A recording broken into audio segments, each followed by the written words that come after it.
susunod mo rin. Patay yung pusa. Best velocity. Oo. Okay lang ba? Okay lang. Kukuha ko ng ticket. Sige. Bye.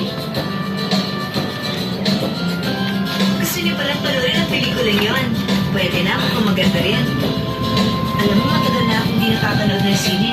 Ang sabi nito, pag ito may ibang manood ng sine, ibibili na raw niya ako ng isang projection system para sa bahay na lang ako. Ang panonood ng pelikula, may mga fun side din naman. Tama ka. Habang nanonood, kumakain din ako ng ice cream. The best, di ba? Nagagalit na yung pusa.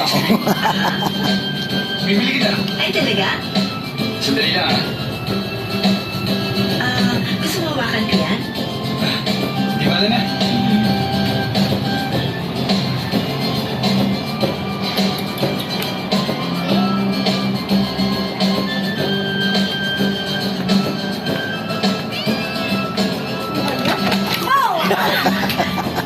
Nalaglag na si Casey! Hindi siya ng ice cream paborito nila. Yung mga gamit, Dala-dala niya. nakaya yung dalhin mo mag-isa. Kaya ako na. Okay.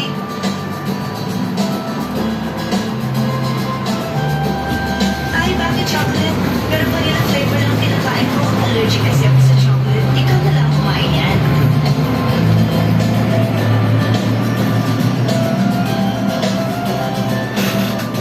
Oo. Miss, Ano ka pusa? Gusto mo ka video? na hindi ka bigyan ng ice cream. Kasi, ang cute mo. Baka malaglag. Totoo ba yan? Talaga. Sige, thank you. May paraan pala kayo pagdating sa babae. Feeling ko tuloy ang haba ng buhok ko. Ano mo siya?